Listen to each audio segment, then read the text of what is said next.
kitchen, a kitchen in America, if you got, let's just say a big kitchen is 20 by 20, right? A 20 by 20, 400 square feet. You can fit a lot. You can do a nice 10, 12-foot island in there. Like, it's a good space. You're going to spend 100 to 125,000, just depending on how high end your appliances is. And when you told me that price, I'm like, yo, please connect me with her ASAP. Now, here's this is also a piece of the education is like, when do you do it, right? So like you went there, obviously the building process has begun, but like most people, you're not just, are you going there before? Are you going there during the process? Are we waiting at like, is there a benchmark when it would be good to go? I think it takes 3 to 4 months to actually complete from start to finish. So you should have that time frame in your head. So if you are like, for me, I'm at the point now where I'm about to have floors probably in the next month or 2 months, right? So it's a good time because I haven't put up walls yet. I'm still like designing. Yeah, I'm still in that phase. But I mean, it really just depends. Even if you have a home built, you might just you gotta wait a little bit longer, but that wait might be worth it. But you don't want to get it too early, because if you get it too early and there's nowhere to deliver it, I mean, you have to pay for storage so this is an important part of the aspect. You have to get a container.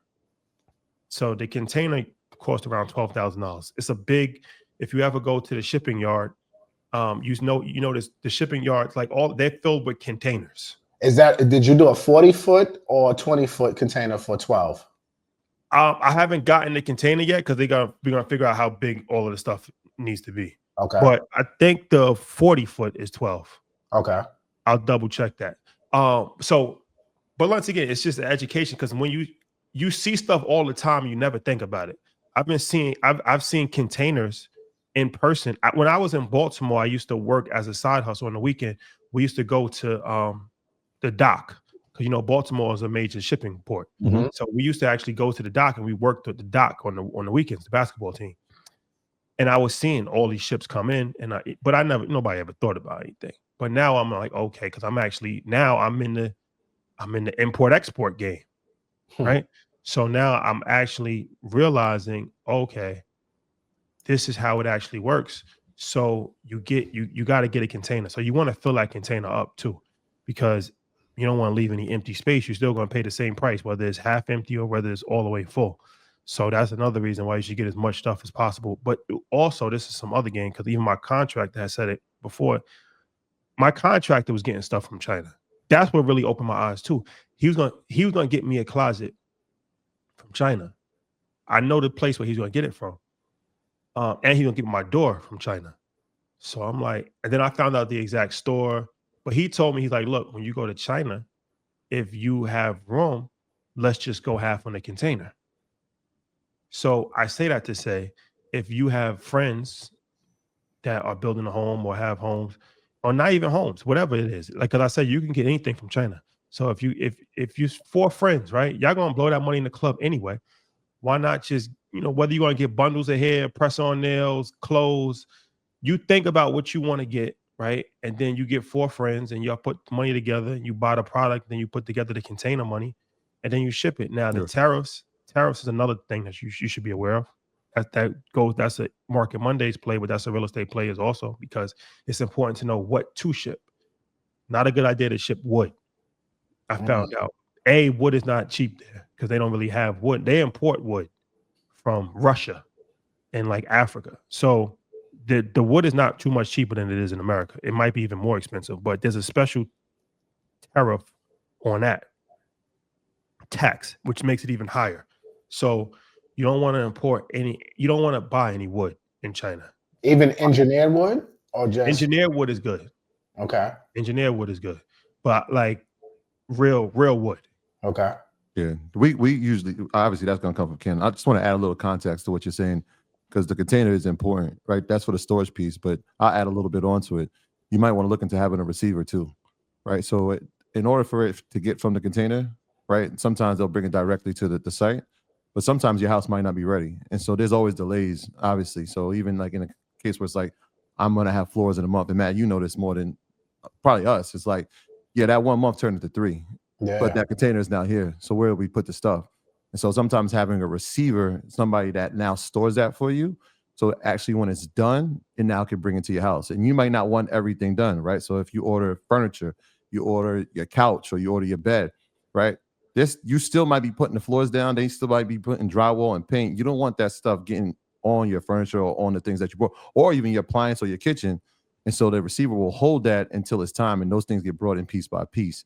Just another thing to do in terms of insurance, right? Like what happens when something is damaged in that, right? Now the receiver will see that, and there's insurance that goes with that, right? So it can go back, or hey, you know what, this happened in the transport of the actual item, and so now you have a little bit of protection there. So like the container is important, but like having those things in place too, because you, like I said, delays happen all the time, and you can't control that. Yeah, Just lower even context. Yeah. even on the docks, they have holding docks though. Yep. So even when it gets to like the port, you pay money, but they have like lockers that will actually you could pay like monthly. It's like storage. You know, it doesn't even have to leave the dock, but you do have to have transport service to get from the dock to your Right. house. You can do it yourself. That is obviously a little bit more involved, but you save some money. But most of the like that's why it's also good to have a connect on the ground.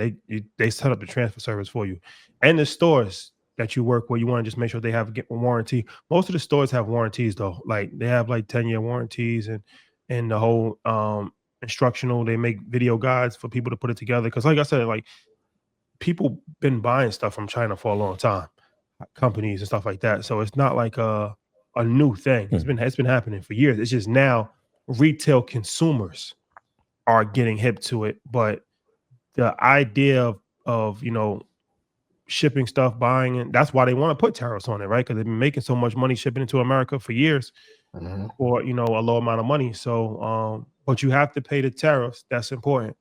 So just calculate that and however much you're spending.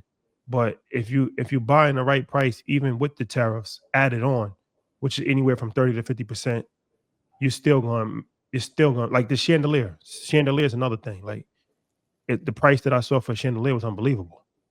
Like the chandelier that I sent you, that it looked like Yeah, from Florida Liberace. Ceiling. Yeah, Yeah, that was crazy. it was 50. It was a 50-foot crystal chandelier from floor to ceiling for $12,000. And you probably could have talked it down for like $8,000. Like there's no way that's going to be that price in America. So let me ask you, Shadi, with the quality, like especially like kitchens, right? Because you can get a kitchen and it can be made out of just bullshit, and still they can make it look good, but it's still bullshit, right?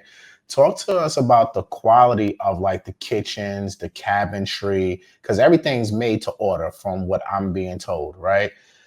When you was inspecting these kitchens, especially from that store, you said the price was good, everything was good. Like, how was the quality of like their workmanship, the craftsmanship of like these kitchens and stuff like that? No, quality is excellent. One thing about China, you can get it as high quality as you want, or you can get as low quality as you want. But the places I was going to was high quality. So it was good. Like it was everything was detailed, very, very detailed. Like, I mean, it looked like I said, I mean, they have very good craftsmanship.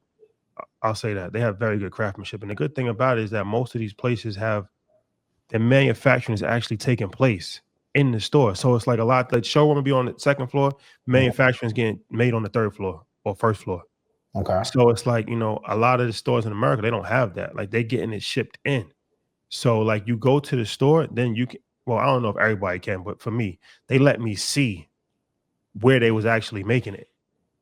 So you could tell a lot by that too, because you could tell the quality a lot of times by how the manufacturing looks. Some manufacturing places I went to, it looked, like it had a long day. Some of them look like some state of the art, like, Mhm. you know what I'm saying? So I'm like, When all you say right, I had a long day.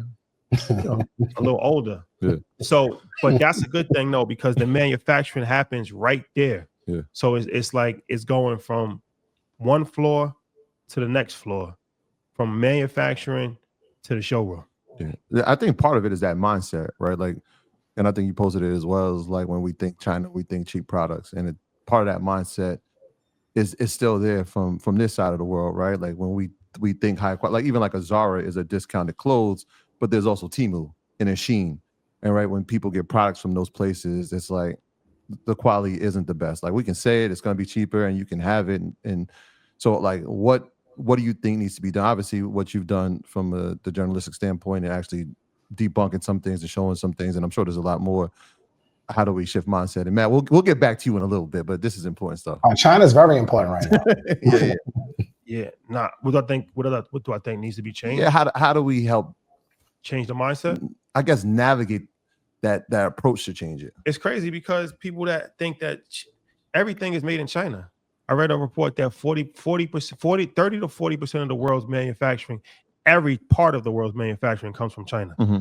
So it's great. Like that term "made in China" is a real thing. It's a real thing.